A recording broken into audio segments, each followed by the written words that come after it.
He is the crown of the martyr burned in flame, and the glad resignation of the saint, and courage indifferent to the wounds of time, and the hero's might wrestling with death and fate. His wisdom incarnate on a glorious throne, and the calm autocracy of the sage's rule. He is the high and solitary thought, aloof above the ignorant multitude. He is the prophet's voice, the sight of the seer. He is beauty, nectar of the passionate soul. He is the truth by which the spirit lives. He is the riches of the spiritual vast, poured out in healing streams on indigent life. He is eternity, lured from hour to hour. He is infinity in a little space. He is immortality in the arms of death. These powers I am, and at my call they come. Thus slowly I lift man's soul nearer the light. But human mind clings to its ignorance, and to its littleness, the human heart, and to its right to grieve, the earthly life. Only when eternity takes time by the hand, only when infinity waits the finite's thought, can man be free from himself and live with God. I bring meanwhile the gods upon the earth. I bring back hope to the despairing heart. I give peace to the humble and the great, and shed my grace on the foolish and the wise. I shall save earth, if earth consents to be saved. Then love shall at last unwounded tread earth's soil. Man's mind shall admit the sovereignty of truth, and body bear the immense descent of God. She spoke, and from the ignorant nether plain a cry, a warped echo, naked and shuddering, came. A voice of the sense-shackled human mind carried its proud complaint of godlike power, hedged by the limits of a mortal's thoughts, bound in the chains of earthly ignorance. Imprisoned in his body and his brain, the mortal cannot see God's mighty whole, or share in his vast and deep identity, who stands unguessed within our ignorant hearts and knows all things, because he is one with all. Man only sees the cosmic surfaces. Then wondering what may lie hid from the sense, a little way he delves to depths below. But soon he stops. He cannot reach life's core, or commune with the throbbing heart of things. He sees the naked body of the truth, though often baffled by her endless garbs, but cannot look upon her soul within.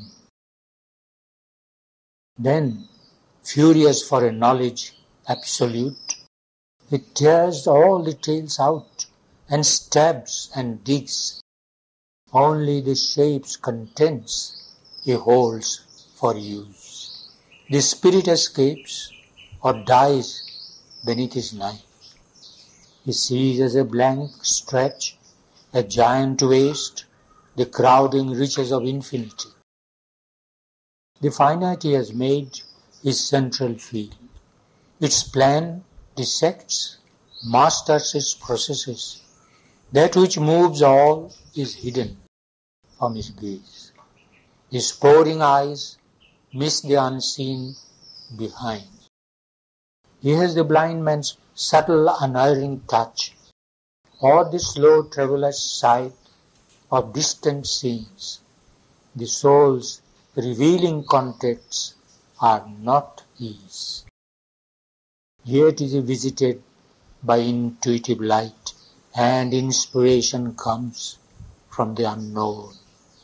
But only reason and sense he feels as sure. They only are his trusted witnesses. Thus is he balked, his splendid effort vain. His knowledge scans bright pebbles on the shore of the huge ocean of his ignorance. Yet grandiose were the accents of that cry. A cosmic pathos trembled in its tone. I am the mind of God's great ignorant world, ascending to knowledge by the steps he made. I am the all-discovering thought of man. I am a God, fettered by matter and sense, an animal prisoned in a fence of thorns, a beast of labor asking for his food, a smith tied to his anvil and his forge. Yet have I loosened the cord and enlarged my room. I have mapped the heavens and analyzed the stars, described the orbits through the grooves of space, measured the miles that separate the suns, computed their longevity in time. I have delved into earth's bowels and torn out the riches guarded by her dull brown soil. I have classed the changes of her stony crust, and of her biography discovered the dates, rescued the pages of all nature's plan. The tree of evolution I have sketched, each branch and twig and leaf in its own place. In the embryo, track the history of forms and the genealogy frame of all that lives.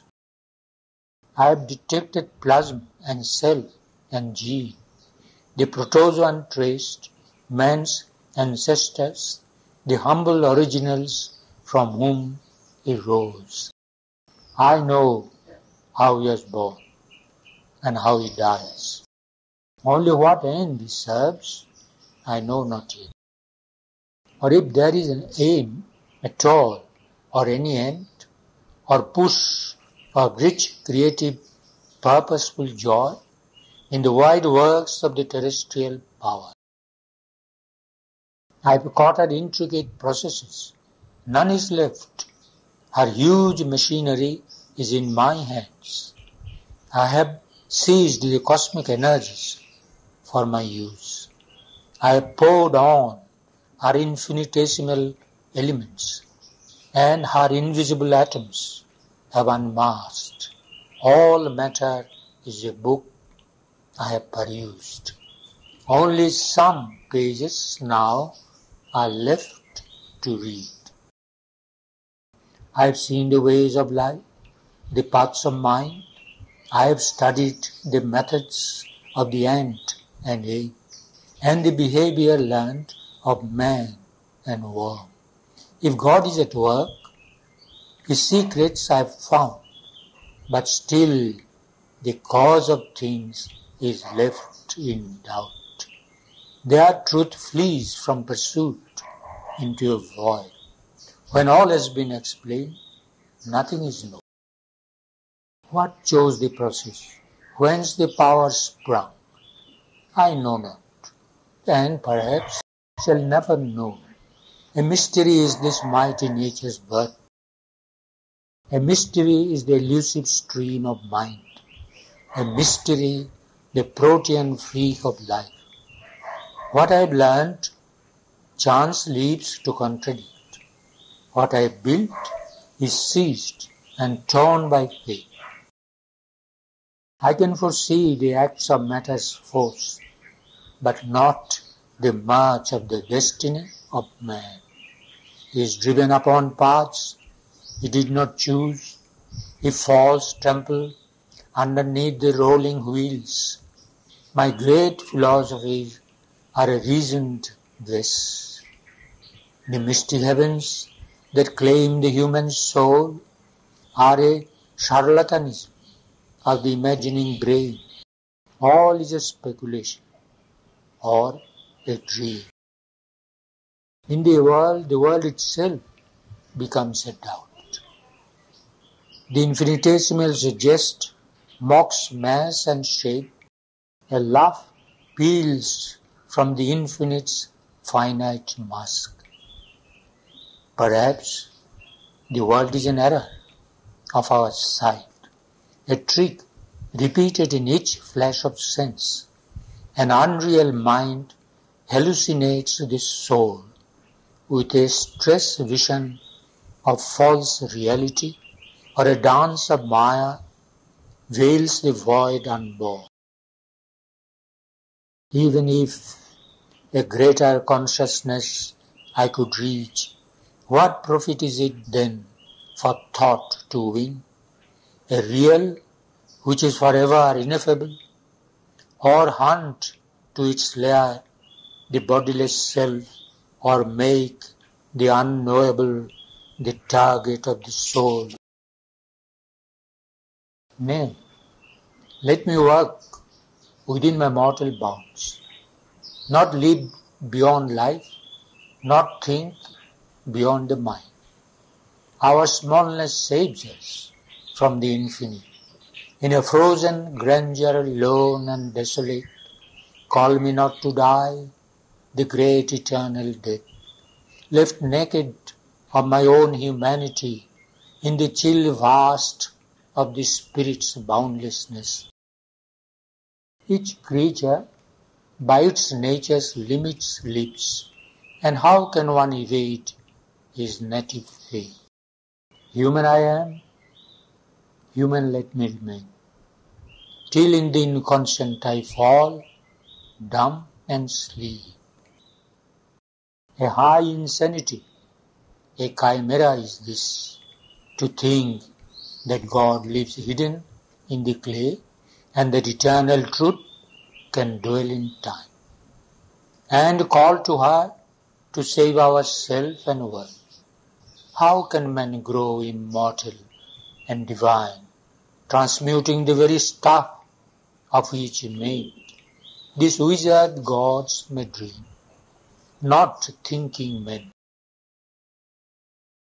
And Savitri heard the voice, the verb to answer her, and turning to her being of light, she spoke.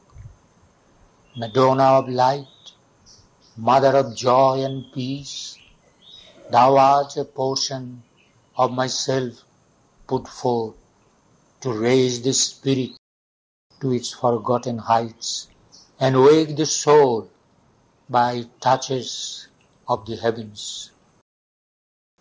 Because thou art, the soul draws near to God. Because thou art, love grows in spite of hate, and knowledge walks unslain in the pit of night. But not by showering heaven's golden rain upon the intellect's hard and rocky soil can the tree of paradise flower on earthly ground, and the bird of paradise sit upon life's boughs, and the winds of paradise visit mortal air. Even if thou rain down intuition's rays, the mind of man will think it earth's own gleam. His spirit by spiritual ego sink, or his soul dream shut in sainthood's brilliant self, where only a bright shadow of God can come. His hunger for the eternal thou must nurse, and fill his yearning heart with heaven's fire, and bring God down into his body and life. One day I shall return, his hands in mine, and thou shalt see the face of the Absolute. Then shall the holy marriage be achieved, then shall the divine family be born, there shall be light and peace in all the worlds.